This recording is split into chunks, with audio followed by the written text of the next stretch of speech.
Maha-Bharata, Part 1, Chapter 22, Into the Forest. Once the Pandavas were gone, Dhritarashtra became prey to anxiety. Thinking of the dangers awaiting his sons, Dhritarashtra could not enjoy peace of mind. He brooded in his rooms for some time, and then he called for Vidura.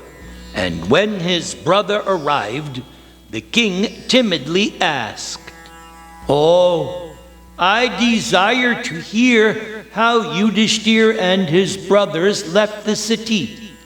And how did Draupadi proceed? What was the exalted Daumya doing as they left the city?" Yes, my brother, Yudhishthir walked with his face covered by a cloth. Bhima was looking at his mighty arms, and Arjuna was scattering sands as he walked. Sahadev smeared his face with dirt, and Nakula covered his body with ashes. And the lotus-eyed Draupadi followed them, with her face bathed in tears and her hair disheveled. Daumya walked in front of them, carrying kusha grass and uttering fearful mantras from the Samaveda relating to Yamaraj. Intrigued by this description, Dhritarashtra inquired further. "Tell me, O Vidura, why have they assumed these various guises?" O king, although your sons persecuted him and deprived him of his kingdom by foul means, the wise Dharmaraj has not deviated from the path of virtue. Thus he covered his face, thinking, I may consume innocent citizens by looking at them with eyes made fearful by anger. And Bhima strode forth from the city, repeatedly stretching his arms and thinking how no one could equal him in strength. Bhimasena desires to do to his enemies acts worthy of those arms. Meanwhile, Arjuna, who is capable of drawing his bow with both hands, scattered sands to symbolize the countless arrows he will let loose in battle. And Sahadev smeared his face, thinking, no one should recognize me in this hour of calamity. The incomparably handsome Nakula covered himself with ashes, thinking, I should not steal the hearts of women as I walk exposed along the public highway. Hearing of Bhima and Arjuna's belligerence, the blind king became even more fearful. What would become of Duryodhana and his brothers now? Dhritarashtra listened with growing concern as Vidura continued his description. The chaste Draupadi, attired in a single piece of cloth, her hair defiled due to the touch of Dushashan, walked along saying, all the wives of those who have reduced me to this plight will, in 14 years from now, have to lament just as I am lamenting. Bereft of their husbands and sons, they will enter the city by this very road, having offered oblations of water to their dead relatives at the river. O Dhritarashtra, the learned and self-controlled Daumya, holding blades of kusha grass pointing south, uttered the Samaveda, thinking, when all the Kauravas are slain, their priests will sing these same mantras. O king, my brother, Hastinapur's citizens are now condemning the chiefs of the Kurus and wailing with sorrow. While the 5 brothers were leaving, everyone saw many evil omens. Lightning flashed from a cloudless sky, and the earth trembled. The sun was eclipsed, and meteors fell. Jackals howled in all directions, and vultures and ravens shrieked from the temples of the gods. All these signs portend the destruction of our race, O king, and this is but merely the result of your own evil desires. Vidura simply looked at Dhritarashtra as he sat wringing his hands and saying nothing. And just at that very moment, the great Rishi Narada suddenly appeared, surrounded by other powerful sages. He stood before Dhritarashtra and spoke gravely. 14 years from now, only due to the fault of your son Duryodhana, Bhima and Arjuna will destroy all the Kauravas. After saying this, Narada rose upwards into the sky with the other rishis and disappeared. Now, all the Kurus were gripped with fear, for Narada's words could never prove false. War was inevitable. Duryodhana, Karna, and Shakuni then approached Drona Acharya to offer him command of the army. And Drona replied, "The Brahmanas have said that the Pandavas are of divine origin, and they cannot be killed. Out of fear of those heroes, however, you have sought my shelter, and so I cannot refuse. Remember, destiny is supreme. Still, I shall do everything in my power to protect you, even though the Pandavas are allied with Drupada, whose son Dhristadyumna was born only to kill me. Thus I too am about to die.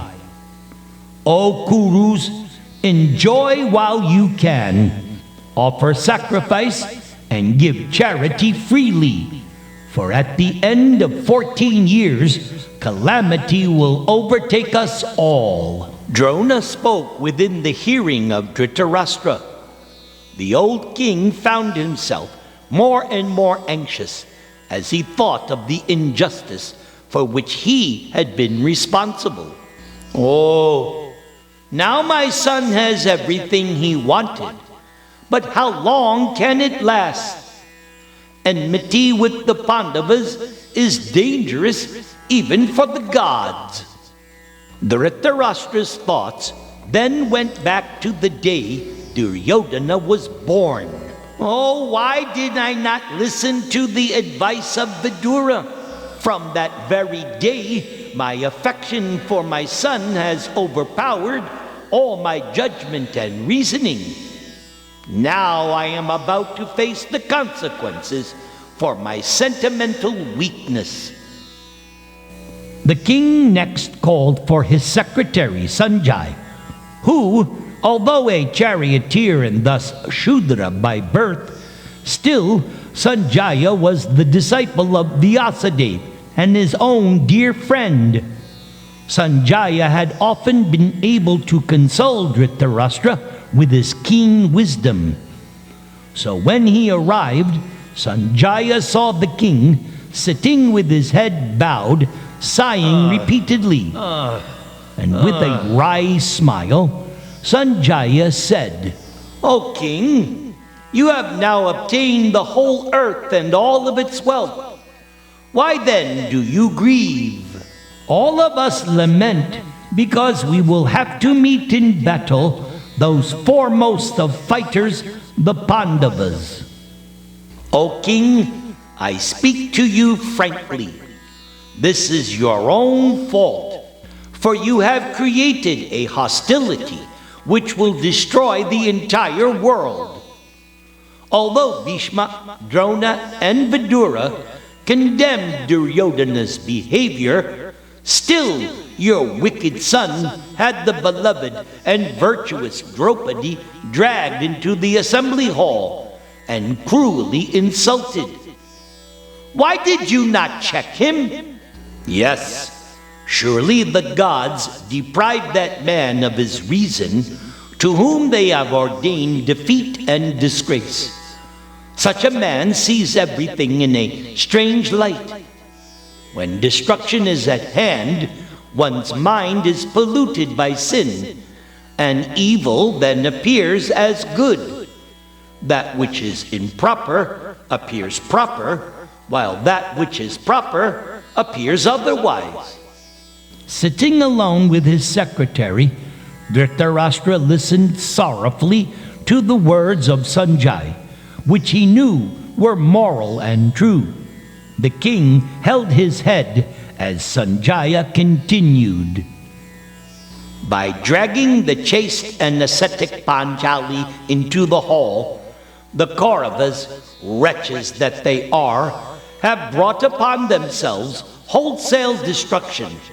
And who else but Duryodhana and his wicked allies could have so abused the divinely born daughter of Drupada, dragging her into the assembly hall when she was in her season, covered with blood? There she saw her husbands robbed of their wealth, kingdom, and even their royal dress, and forced into slavery. Bound by ties of virtue, they were unable to exert their prowess. However, the time will soon come, O king, when we shall all see their power displayed. Oh, Sanjaya, Draupadi's pained lances can consume the whole world. What chance is there for even one of my sons to survive? All the Kuru women, headed by my wife Gandhari, sent up a frightful wail when Dushashan seized Draupadi.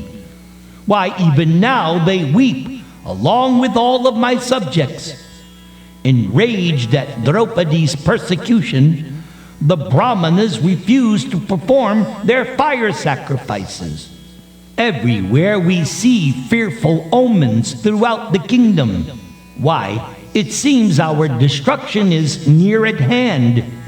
Surely this is the influence of all-powerful destiny.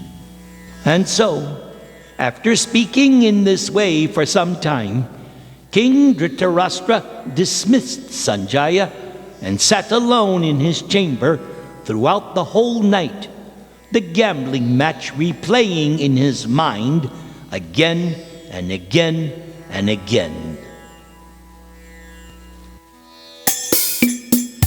Jaya Radha, Damodara Radha, Damodara Radhe. Jaya Radha, Damodara Radha, Damodara Radhe. Jaya Radha, Damodar Radha, Damodar Radhe. Hare Krishna, Hare Krishna, Krishna Krishna, Hare Hare.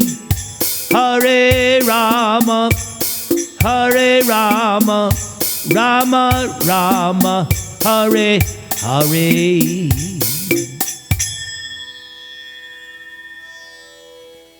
The Pandavas left Hastinapur by the northern gate, accompanied by a number of servants. As they were leaving the city, the crowds looked on and openly criticized the Kuru elders. When that wicked Duryodhana aspires to this kingdom, we are all lost. Our wealth, families, homes, and even our very selves are all gone. Ruled by that sinful, malicious, avaricious man, who is aided only by other sinful men, we are doomed. How can we find any happiness?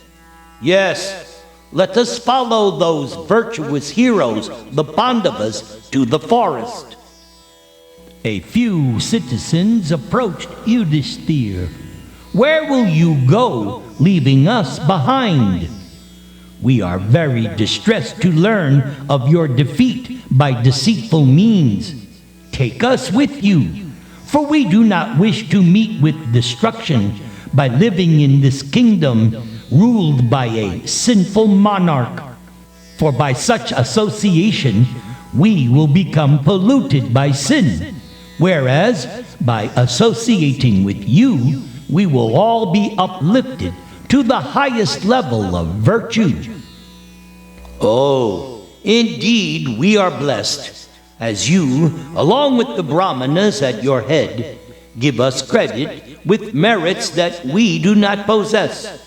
So I, along with all of my brothers, kindly ask you to do one thing for the sake of the love you bear for us. King Dhritarashtra, along with our grandfather Bhishma Dev, the wise Vidura, our mother Kunti, and our friends are staying in Hastinapur. So please stay here and cherish them. Only this will satisfy me. The citizens cried out in pain. Sorrowfully, they unwillingly retraced their steps back into the city, thinking only of the Pandavas. And when the citizens were gone, the Pandavas ascended their chariots and moved towards the north. At dusk, they arrived on the bank of the Ganga and found the great banyan tree known as Pramana. They decided to spend the night there, and thus dismounted their chariots and bathed in the holy river. As darkness fell, the many Brahmanas who had followed the Pandavas lit their sacred fires, which cast an orange glow into the blackness of the night. Those holy rishis, sitting around the fire, chanting Vedic mantras in melodic tones, soothed the Pandavas. Surrounded by such self-realized souls, Yudhishthir and his brothers again shone resplendent like celestials in the heavens. In the morning, the brothers prepared to enter the forest. They sat before the sacred fire, offering prayers to the gods, just to invoke auspiciousness. They then asked the Brahmanas to bless them, allowing them to depart. Yudhishthir spoke sorrowfully. We were robbed of our kingdom, wealth, and everything else we possessed. O best of men, we will not be able to maintain you as is our duty. For in the forest, we will have to subsist on fruits and wild roots. The forest is also filled with dangerous beasts and serpents. Therefore, please return to Hastinapur. The suffering of Brahmanas can overwhelm even the gods, what to speak of ourselves. And I do not wish to be the cause of your deprivations, O holy ones. O king, no, we shall go with you. Do not be anxious about how we will survive, for we shall procure our own food and take great delight in the ascetic way of life. And by our prayers and meditations, we shall do you good and keep you entertained with our recitations from the Holy Scriptures. O holy ones, I do not doubt that it must be as you say. I am always pleased to be in the company of Brahmanas, but now I am destitute. My brothers are anguished on my account, and I see myself as reproachable. So how shall I now see you, who do not deserve to suffer and subsist on food you have procured yourself? Alas! Fie upon Dhritarashtra's wicked sons! Yudhishthir sat and wept with his head in his hands. In Indraprastha, he had maintained tens of thousands of Brahmanas. Now he could not provide food for even a few. Seeing the king feeling so dejected, the head Brahmana consoled Yudhisthira, speaking from the Vedas. 1,000 causes of grief and 100 causes of fear overwhelm the ignorant day by day, but they never overwhelm those who are learned. O king, intelligent men like you are never cast into illusion. You cannot be bewildered by reverses, knowing full well the eternal truths of the Vedas. So now, bring that wisdom to mind, O Yudhisthira. The root of suffering is attachment to matter. As a fire in the hollow of a tree consumes the whole tree to its roots, so even a small attachment, if nurtured, can destroy a man. One who has renounced attachment, even though living in the world, becomes free from evil passions and the suffering they produce. Yudhisthira listened attentively, taking delight in the knowledge he had heard spoken so many times. He never tired of hearing it. The head Brahmana then told Yudhisthira, the desire for wealth and opulence, which can never be alleviated, is man's worst enemy. The highest happiness comes from contentment, while the struggle for wealth, fame, followers, and the association of loved ones is the very cause of bondage and ultimately pain. Therefore, O king, you should not covet anything. Do not desire to accumulate wealth, even for virtuous purposes. It is better never to have touched mud than to wash it off after being covered in it. If you wish to acquire virtue, then free yourself from all desires for wealth. I am puzzled, O Rishi. I do not desire anything for myself. I only wish to have enough wealth just to support the Brahmanas. What is the use in leading a householder's life if he cannot relish and support his dependents? After all, is it not the duty of a householder to maintain both his family members as well as the brahmacharis and renunciants?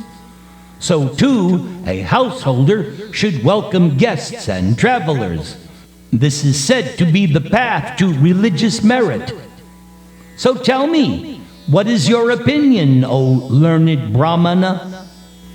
Alas, O Ajata Shatru, this world is full of contradictions. That which makes the good and honest ashamed pleases the wicked. Moved by ignorance and passion, men act simply to gratify their bellies and sex organs. When the senses come in contact with their objects, a desire springs up within the heart to enjoy those objects.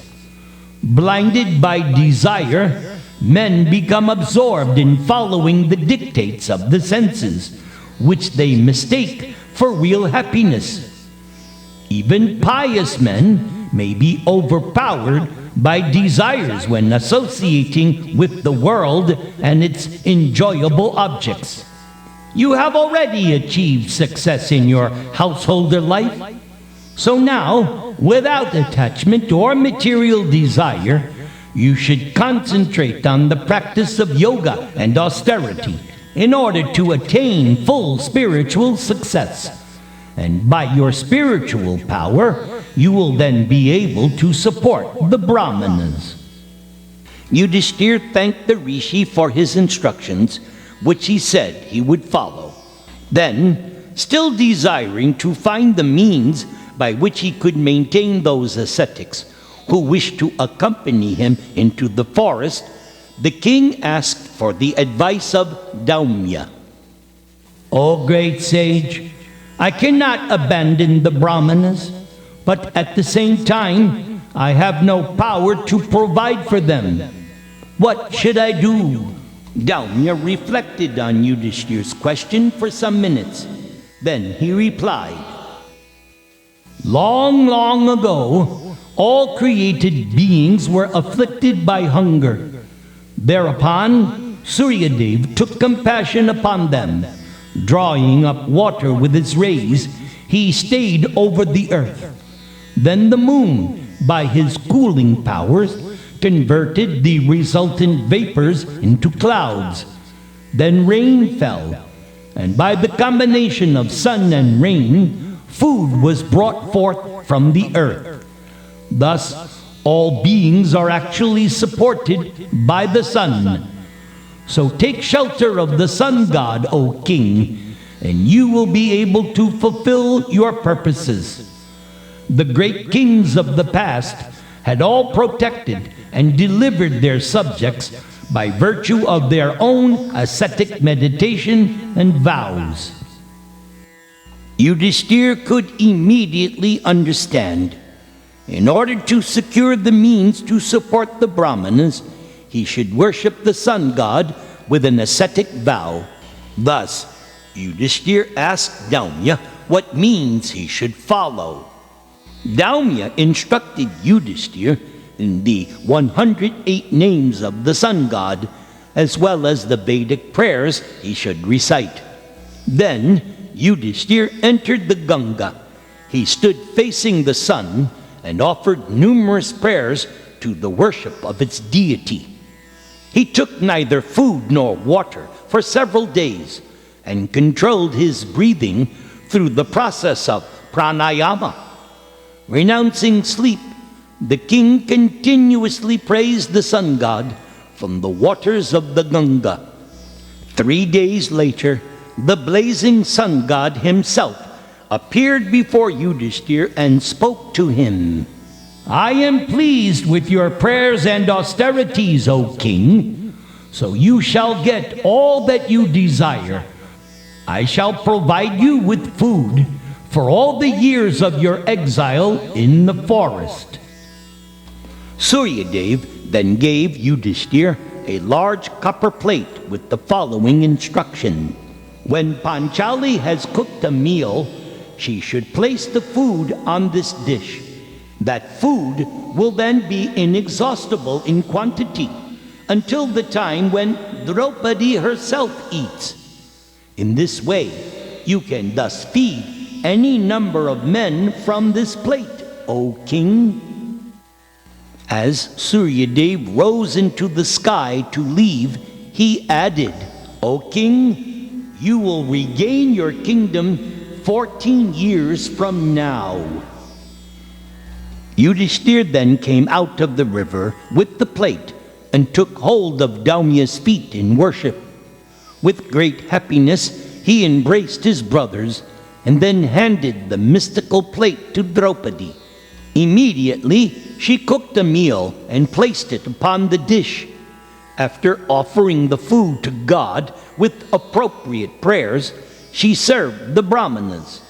To her amazement and delight, she saw that as she served from the plate, the food was immediately replenished. It was only when she took her own meal after serving her husband's that she saw the dish finally empty. When they had all eaten, the Pandavas, blessed by auspicious rites and Vedic prayers, set out for the forest of Kamyaka, accompanied by hundreds of Brahmanas.